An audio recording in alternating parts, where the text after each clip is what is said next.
Hello student, फिर से आपका वेलकम है गीत चैतन्य क्लासेस में। आज हम देखेंगे minimum velocity at highest point in vertical circular motion. Already हमने डिस्कस किया है प्रीवियस वीडियो में what is vertical circular motion. अब हाईएस्ट पॉइंट पे which force are acting at highest point, कौन कौन से फोर्स एक्ट हो रहे हैं हाईएस्ट पॉइंट पे। सो वन इज टेंशन, देख सकते हो direction towards centre of circle है। Second is mg, weight of the object, वो भी टुवर्ड्स सेंटर ऑफ सर्कल है। दोनों का डायरेक्शन सेम है, इसलिए इक्वेशन क्या होगा T1 प्लस mg, और दोनों toward the centre of circle है। किसका काम कर रहे हैं, सेंट्रीपिटल फोर्स। हमें क्या फाइंड करना है, minimum velocity at highest point. Okay, minimum velocity के लिए v1 अगर मिनिमम रहेगा तो राइट हैंड साइड मिनिमम हो जाएगा। अगर राइट हैंड साइड मिनिमम हो रहा है तो लेफ्ट हैंड साइड भी मिनिमम होना चाहिए। इसमें मास और g वैरी नहीं कर सकते, तो क्या मिनिमम होगा, टेंशन। और टेंशन की मिनिमम वैल्यू कितनी रह सकती है फिर, 0। So when tension is 0 then velocity at highest point will be minimum. इसी को यूज करके हमने किया है, यहाँ टेंशन 0 रख दिया, mg as it is m/r as it is, सिर्फ v1 की जगह v1 मिनिमम स्क्वायर है। अगर इक्वेशन में देखो m गेट कैंसिल, रीअरेंज को rg equal to v1 minimum square. अगर आप स्क्वायर रूट ले रहे हो, taking square root on both side, v1 minimum का फॉर्मूला क्या आएगा, √rg। तो ये जो वेलोसिटी है जो मिनिमम है हाईएस्ट पॉइंट पे, वो किस पे डिपेंड रहती है, रेडियस पे। This is the velocity given to the object at highest point so that it can complete one loop और अ लूप। ओके, वो एक लूप कंप्लीट कर सके। कंप्लीट लूप कंप्लीट करने के लिए जो लूप है उसे कंप्लीट करने के लिए हाईएस्ट पॉइंट को कम से कम कितनी स्पीड लगती है, √rg, कम से कम मिनिमम। ओके, इससे ज्यादा चलेगा, इससे कम नहीं चलने वाला। अगर स्पीड इससे कम हो रही है तो स्ट्रिंग स्लैग हो जाएगी और लूप कंप्लीट होने वाला नहीं। Okay, this is the expression for v1 minimum. आगे हम देखते हैं minimum velocity at lowest point.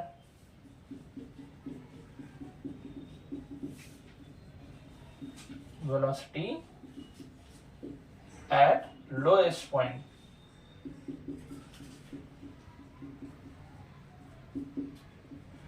Now, when object travel from A to B travel करते वक्त ऑब्जेक्ट पे कौन सा फोर्स एक्ट हो रहा है, ग्रेविटेशनल फोर्स। और ग्रेविटेशनल फील्ड ये कौन सी फील्ड है, कंजर्वेटिव फील्ड है। वहां पे क्या होता है, मैकेनिकल एनर्जी कांस्टेंट रहती, चेंज होती नहीं, पर एनर्जी का ट्रांसफॉर्म होता है from one form to another form. तो यहाँ पे जो वर्क डन हो रहा है ऑब्जेक्ट पे, वो ग्रेविटेशनल फोर्स के कारण हो रहा है। और ग्रेविटेशनल फोर्स ये कंजर्वेटिव फील्ड है। इससे क्या होता है, इस ऑब्जेक्ट की एट पॉइंट ए, अब जो ऑब्जेक्ट है एट पॉइंट ए को, उसकी पोटेंशियल एनर्जी जो ज्यादा थी, नीचे आते हो क्या होती है, कम हो जाती है। So potential energy decreases, but this decrease in potential energy give rise to increase in kinetic energy. Okay, तो यहाँ पे अगर पोटेंशियल एनर्जी कम हो रही है तो काइनेटिक एनर्जी क्या हो रही है, इंक्रीज हो रही है। और याद रखो ये सिर्फ ग्रेविटेशनल फोर्स के कारण हो रहा है, इसलिए कंजर्वेटिव फील्ड है। और यहाँ पे हमने एयर फ्रिक्शन को अवॉइड किया है, नेग्लिजिबल कंसिडर किया, उससे जो एनर्जी लॉस हो रही है वो कंसिडर नहीं करने वाले हैं। इस कंडीशन में हम क्या अप्लाई कर सकते हैं, इजी वे अप्लाई करने का, वो है law of conservation of energy. Law of conservation of energy, conservative field है। इस लॉ के हिसाब से change in potential energy will be equal to change in kinetic energy. Okay, energy will transfer from one form to another form. अब यहाँ पे potential energy किसका ज्यादा है, A, because A is at highest position. Okay, potential किसका कम है, B. You have to find change, subtract. Same thing kinetic energy. Kinetic energy किसका ज्यादा रहेगा, किस पोजीशन पे ज्यादा रहेगा, एट पॉइंट बी पे ज्यादा रहेगा, minus kinetic energy at point A. क्योंकि जब ए के पास जा रहा था ऑब्जेक्ट, अगेंस्ट द ग्रेविटी जा रहा था, ग्रेविटी नीचे खींच रही है, वो ऊपर जा रहा है, तो अगेंस्ट द ग्रेविटी स्पीड कम होगी। जब ए से बी आता है तो विद द ग्रेविटी आता है, विद द ग्रेविटी स्पीड बढ़ जाती है। तो अगर पोटेंशियल दिखाना है तो अगेंस्ट काम करना पड़ता है। अगर अगेंस्ट जा रहे हो किसी भी चीज के, ग्रेविटी के, सिस्टम की किसी भी अगेंस्ट जा रहे हो तो आपकी स्पीड कम होगी पर आपको पोटेंशियल बढ़ने वाला है, याद रखो। और विद जा रहे हो तो आपकी स्पीड बढ़ रही है पर आपका पोटेंशियल क्या होने वाला है, कम होने वाला है। So same thing is applied to the object. Against the gravity speed कम हो रही है, with the gravity speed बढ़ रही है, but against the gravity potential बढ़ रहा है, with the gravity potential energy कम हो रहा है। Okay? Now what is formula of potential energy? Okay? हमने पढ़ा है अभी तक mgh, मैं यहाँ लिख देता हूँ h1। Okay? So what is h1? Suppose this is a reference, एक रेफरेंस लेवल है, यहाँ से पॉइंट A का, A इस पॉइंट का मैंने हाइट मेजर किया है, वर्टिकल हाइट, उसे मैंने टर्म दिया है h1। This reference can be the ground. Okay, वो ग्राउंड हम रेफरेंस लेते हैं, ग्राउंड से लेके A पॉइंट तक का पोजीशन h1, ग्राउंड से लेके B पॉइंट का position vertical distance h2, ground से लेके C का पोजीशन h3, ये मिडवे, ये वाला लोएस्ट, ये वाला highest. Okay, now potential energy कितना है, mg h1 at point A and B की जगह mg h2। उसी तरह kinetic energy formula half m v square, speed का स्क्वायर। यहाँ पे स्पीड कितना है v2 at point B v2 square, और यहाँ पे हाफ m v1 स्क्वायर। समझ में आ रहा है? अब हम एक्सटेंड करेंगे उसी एक्सप्रेशन यहां तक, मिनिमम वेलोसिटी हाईएस्ट पॉइंट का तो आपको समझा है।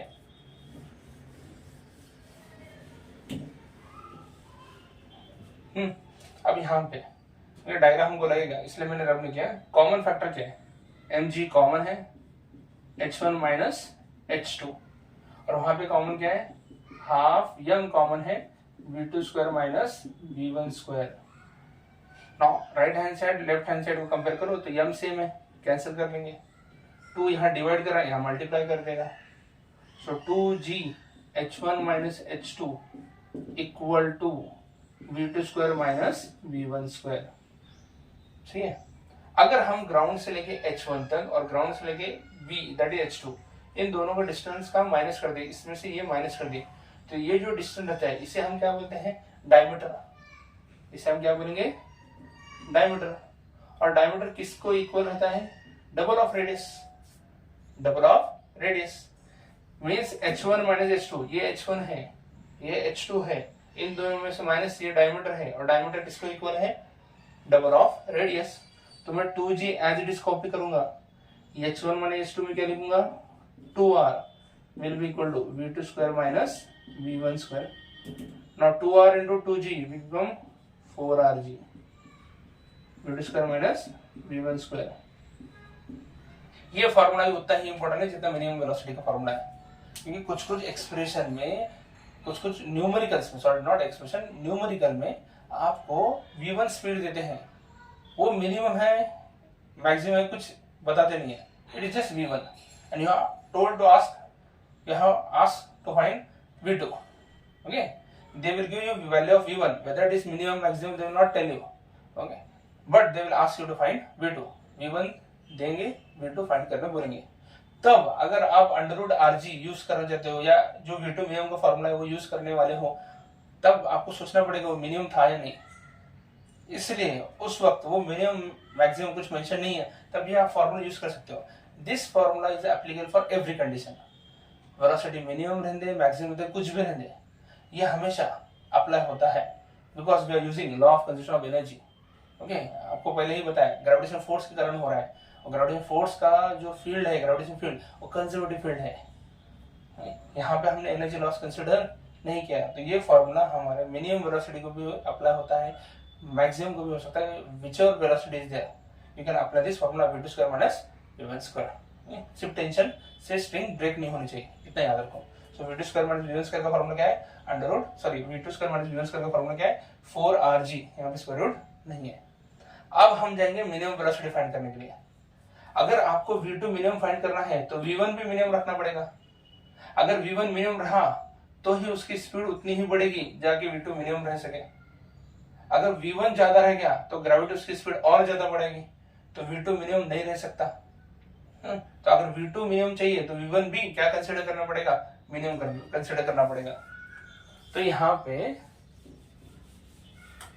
If you consider if V1 is equal to V1 minimum, sorry V2 equal to V2 minimum, अगर V2 का आप V2 minimum कंसिडर कर रहे हैं, then V1 is also equal to V1 minimum, और आपको मालूम है उसका फॉर्मूला क्या है, अंडर रूट RG, अभी डिराइव किया था, अंडर रूट RG। अगर ये V2 मिनिमम चाहिए तो V1 भी मिनिमम कंसिडर करना पड़ेगा। तो 4RG equal to V2 minimum square minus V1 minimum का फॉर्मूला क्या है, अंडर रूट RG, और यहाँ पे V1 मिनिमम का स्क्वायर करना पड़ेगा, तो अंडर रूट RG का स्क्वायर का रूट कैंसल, क्या रह जाएगा, सिर्फ RG को ट्रांसफर कर दो, माइनस का क्या होगा, plus 4RG plus RG, V2 minimum square 4RG plus RG क्या हो गया जी, 5RG, ये स्क्वायर, V2 मिनिमम स्क्वायर का फॉर्मूला क्या हो गया, 5RG, और इसका क्या लेंगे हम, taking square root on both side,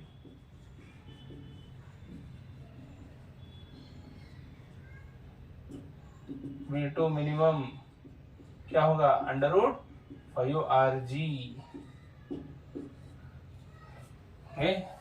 समझा जी। V2 मिनिमम क्या है, अंडर रूट 5RG। ये है minimum velocity at lowest point. Same technique, same method, not technique, same method we can apply for finding minimum velocity at midway point. Same technique, same method. क्या find करना है हमको, minimum. क्या है minimum velocity, क्या find करना है, minimum velocity at midway point. कहाँ है, मिडवे पॉइंट। अब हमारे ऑब्जेक्ट की जर्नी बी से कहाँ है, सी तक। Okay, it is going from B to C. So again there is change in potential जी, चेंज इन काइनेटिक एनर्जी। सही है, किसकी पोटेंशियल ज्यादा है, सी की ज्यादा रहेगी। So potential at point C. किसकी कम है, बी की कम है, पोटेंशियल एट पॉइंट बी। पर काइनेटिक एनर्जी किसकी ज्यादा है, जिसकी पोटेंशियल कम उसकी काइनेटिक एनर्जी ज्यादा, के B, kinetic energy at point B. और माइनस किसे करना है, kinetic energy at point C. बहुत इजी है फिजिक्स, सिर्फ ओके सफिक्स बदलना है, ओके पैर का चप्पल बदलना है, क्वांटिटी भी रहेगा। So this is mg, potential at point C क्या रहेगा, mg क्या है यहाँ पे, h3, 1 निकाल के क्या लिखो, 3। यहाँ पे भी 1 निकाल के क्या लिखना है, 3। अभी experiment, don't worry. Potential at point C क्या है, mg h3, mg h3, mg h है ना, h कितना है रेफरेंस लेवल से, h3। Potential at point B क्या है, mg h2, रेफरेंस लेवल से। फिर से बताता हूँ, रेफरेंस लेवल आप ग्राउंड को कंसीडर कर सकते हो, फ्लोर को कंसीडर कर सकते हो, जिस फ्लोर के ऊपर आप खड़े रह के वर्टिकल सर्कुलर मोशन कर रहे हो। ओके, और बाद में यहाँ kinetic formula half M, B की जगह स्पीड कितना है, v2, सी की जगह स्पीड कितना है, v3, तो हमने मेंशन कर दिया है। समझ में आया? अब उसी को सिंप्लीफाई करेंगे। क्या कॉमन है यहाँ पे, mg, ब्रैकेट में क्या आएगा, h3 माइनस h2। समझ में आ रहा है? उसमें कॉमन क्या है, half m v2 square minus v3 square. सही है। यहाँ पे अब ये m cancel, two transfer, sorry m cancel, two transfer, 2g हो गया। यहाँ पे h3 माइनस h2, यहाँ v2 square minus v3 square. अब इस पे ध्यान देना है, h3 माइनस h2, देखो h3 कहाँ है, h3 यहाँ है, h2 कहाँ है, h2 यहाँ है। अगर मैं h3 से h2 माइनस करूं तो मुझे क्या मिलेगा, मुझे मिलेगा रेडियस। क्या मिलेगा, रेडियस। तो यहाँ पे h3 माइनस h2 क्या है, r, radius. 2g into r क्या होगा, 2rg। क्या हो जाएगा, 2rg। सिर्फ यहाँ पे 1 की जगह 3, 1 की जगह 3 सिंपल है, जहां 1 है वहां 3 लिखते जा रहा हूं मैं। और S3 माइनस S2 कितना है, डायग्राम में देख लेने का। S3 माइनस S2 कितना है, R, फॉर्मूला क्या आएगा 2RG। अब ये फॉर्मूला भी एप्लीकेबल है वेलोसिटी मिनिमम रहने या maximum, it will not make any difference. This formula is applicable for Midway and lowest point, दोनों के लिए एप्लीकेबल रह सकता है अगर वेलोसिटी मिनिमम हो या ना हो। ओके, तो कभी आपको V2 दे दिए, मिनिमम वेलोसिटी दे दी है, sorry velocity at lowest point दे दिए और वेलोसिटी एट मिडवे पूछ रहे हैं, तो अब ये फॉर्मूला डायरेक्टली यूज कर सकते हैं, मिनिमम हो या ना हो। फिर से वही condition, if you want V3 should be minimum then V2 should also be minimum ना। ये मिनिमम रहेगा तो यहाँ आने वाला स्पीड भी उसके रेंज के हिसाब से मिनिमम रहेगा, जितना उसको मिलना चाहिए वो मिनिमम रहेगा। अगर यहाँ ज्यादा स्पीड है तो यहाँ पे भी ज्यादा रह सकता है। ओके, पोटेंशियल अपोज करिए, दो हर कंडीशन में पोटेंशियल अपोज करेंगे, तो जो डिक्रीज इन स्पीड है वो इनिशियल स्पीड पर डिपेंड रहेगा ना, क्योंकि यहाँ एक्सेलरेशन कांस्टेंट है।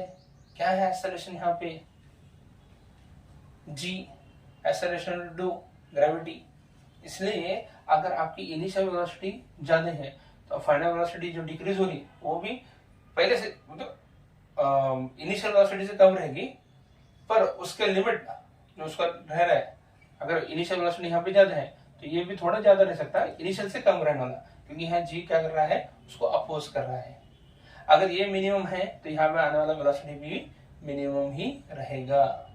So when V2 is minimum, V3 also minimum. So V2 minimum कितना फॉर्मूला आएगा, 5RG, कितना आएगा 5RG। वही हम पुट अप करेंगे यहाँ पे, यहाँ कितना है 2RG, 4RG हटा के 2RG। V2 की जगह V2 मिनिमम और V3 की जगह V3 minimum, V3 minimum square. अब V2 मिनिमम कितना था, √5RG, स्क्वायर कर दियो कितना होता है 2RG एज इट इज, यहाँ 5RG, square root get cancel. अब क्या करना है, V3 मिनिमम स्क्वायर को ट्रांसफर कर दो लेफ्ट हैंड साइड को और 2RG को राइट हैंड साइड को, ताकि ये माइनस हो जाएगा प्लस, ये प्लस हो जाएगा माइनस। तो यहाँ पे क्या होगा, V3 square minimum square will be equal to 5RG minus 2RG, that is equal to 3RG। V3 minimum square 3RG, taking इसका हम क्या लेंगे स्क्वायर रूट, तो V3 मिनिमम क्या आ जाएगा √3RG। समझा क्या जी? Okay, so will mention here V1 minimum कितना था, कितना मिला हमको √RG। V2 मिनिमम कितना मिला हमको √5RG। V3 मिनिमम का हम कितना मिला √3RG। समझ में आ रहा है? एक ट्रिकी क्वेश्चन था, नीट में पूछा गया था कि if a body need to perform vertical circular motion what should be its minimum speed. अगर एक बॉडी को वर्टिकल सर्कुलर मोशन करना है तो उसकी मिनिमम स्पीड क्या होगी, पर उसमें पोजीशन नहीं बताया कि मिडवे है, हाईएस्ट से एंट्री कर रहा है, लोएस्ट से एंट्री कर रहा है या मिडवे से कम कितनी स्पीड रहनी चाहिए एक बॉडी को वर्टिकल सर्कुलर मोशन के लिए। तो उसका राइट आंसर है √5RG। क्यों? अगर आप लोएस्ट पॉइंट को √5RG से एंटर करते हो तो आपको मालूम है एक लूप कंप्लीट होता है, अभी हमने देखा मिनिमम वेलोसिटी कितनी रहनी चाहिए। अगर √5RG से आप मिडवे को एंट्री करते हो तो ऑलरेडी मिनिमम कितना है √3RG, आप एंटर कर रहे हो √5RG, सो मिनिमम से ज्यादा लग रहा ना, तो आराम से लूप कंप्लीट हो जाएगा। अगर आप एंटर हाईएस्ट पॉइंट से करते हो, हाईएस्ट पॉइंट को स्पीड कितना लगता है √RG, आप एंटर किससे कर रहे हो √5RG, तो मिनिमम से ज्यादा कर रहे हो, उससे भी लूप कंप्लीट होने वाला है। समझ में आ रहा है? तो पूछा क्या गया था, what should be the minimum velocity of a object so that it can complete a vertical circular loop. कहां से एंटर करने वाले पूछा नहीं गया था। ओके, जब ऐसा क्वेश्चन रहता है तो थोड़ा आपको फिजिक्स का लॉजिक लगाना पड़ता है। क्या है फिजिक्स का लॉजिक? कम से कम यहाँ स्पीड कितनी रहनी चाहिए √5RG, यहाँ √3RG, यहाँ √RG, इससे कम चलता है क्या? अगर ऑब्जेक्ट √RG से एंटर करता है, अगर वो लोएस्ट से एंटर करेगा तो उसका तो लिमिट ही √5RG है, उससे कम चलने वाला नहीं। √3 से करता है तो लोएस्ट से चलने वाला नहीं, क्योंकि लोएस्ट का मिनिमम ही √5 है और आप एंटर करो √3 से, लोएस्ट पॉइंट से एंटर करो तो लूप कंप्लीट होता नहीं। तो किसी भी पोजीशन को कम से कम स्पीड कितनी रह सकती है अगर लूप कंप्लीट करना है किसी भी पोजीशन से, तो √5 से हो सकता है। तो अगर वो किसी भी पोजीशन से रहे तो लोएस्ट का रहा तो वही लिमिट है, मिड में रहा तो लिमिट से ज्यादा है, हाईएस्ट रहा तो भी लिमिट से ज्यादा है, आराम से पूरा लूप कवर हो सकता है। समझ में आ रही है? याद रखो फिजिक्स में question is more important then answer. Question समझ लो, एक बार क्वेश्चन समझ में आए फिर आपकी कंसेप्ट लगाओ, और कंसेप्ट लगाने के लिए जो हथियार है वो हथियार कौन से? फॉर्मूले। कौन कौन से फॉर्मूले? हाईएस्ट पॉइंट को मिनिमम वेलोसिटी कौन सा है? √rg, लोएस्ट को √5rg, मिड में √3rg। ये हो गए मिनिमम के फॉर्मूले। और कौन से फॉर्मूले? The difference between velocity at highest point and lowest point का with their square means v2 square minus v1 square, v2 square minus v1 square कितना आएगा? 4rg।